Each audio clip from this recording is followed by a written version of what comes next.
Hello, it's Brooke Joy Wazak, your Wellington Realtor, here to share some thoughts today that I've had about what sellers need to know when choosing a listing agent. So it happens all the time, to the point that honestly it's borders on sickening that sellers sign listing contracts with agents who then really don't appear to give it their all.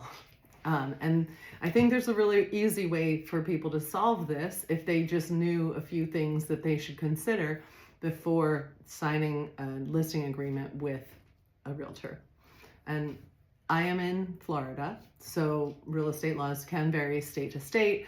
I'm speaking about things in Florida because that is where I'm licensed and where I know how it works. This may vary if you're in another state, but I think these are pretty fundamental for anyone who is going to list their property with a realtor. So 4 things that you need to say or do before you sign a listing agreement. Here they are. Number 1, you go on the interwebs and you search this realtor and you look at their Google reviews.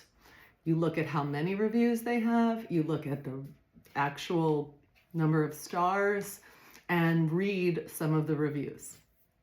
I believe, as a full-time residential realtor for the past 11 years, I have probably like 20 or 30 Google reviews. It's part of my practice to, when I close, to request, not every person does it, but I get enough. There's plenty to read from.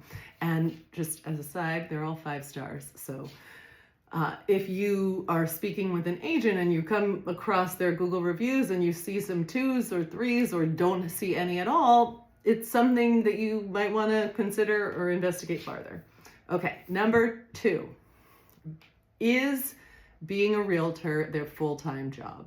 Because let's be honest, if you are a person who has a full-time job and possibly a family and household, and you're also doing real estate, how much time do you really have to invest in the real estate? So that is a question. Now, are there realtors who do it part-time who are incredible? Of course. And are there full-time realtors who are terrible? Yes. So but it's something to consider, and even consider what it is that you're looking for in hiring a realtor. Does this support each other? Okay, item 3.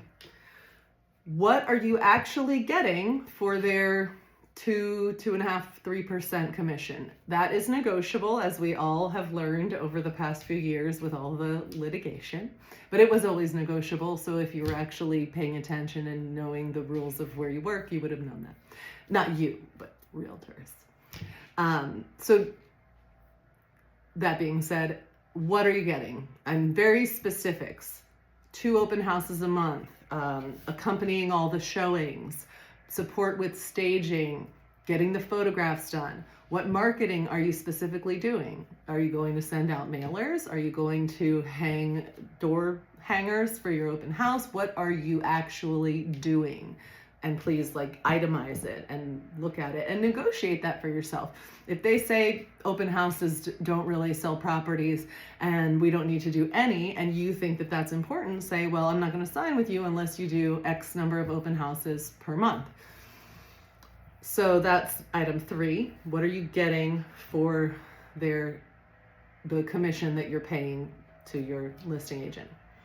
And 4, and now this might be Florida specific. So on the MLS here, we have an option for any broker advertise.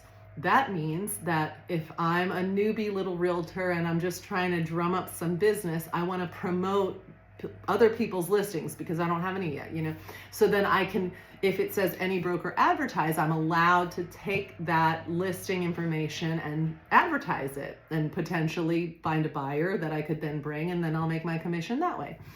So that should always be a yes. The only reason anyone would ever check the no box is if they are so concerned that they could potentially miss out on doing both sides. So in Florida, where it's assumed that we are all acting as transaction brokers unless otherwise stated. And as a transaction broker, I can represent both the seller and the buyer. So of course, if I have a listing, like, yes, it would be great to also have the buyer. And on my listing agreements, I actually do a reduced commission total when that happens because I want it to be a win-win for everyone.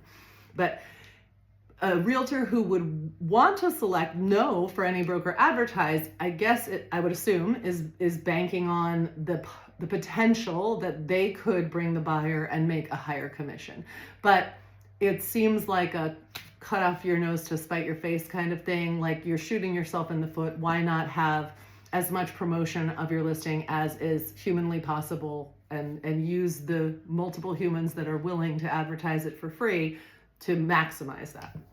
And so those are my 4. As a recap, we've got Google reviews. Is this their full-time job? What specifically detailed itemized list of what you as the seller are getting in terms of service from this realtor for their commission that you're going to pay them? And absolute must, any broker advertise? Yes.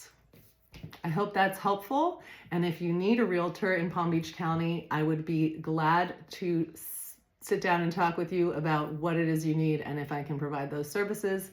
My business is Brooke Joy Sells Homes. I am a realtor with Location Real Estate, and you can call me at 561-452-8530. Have a great day.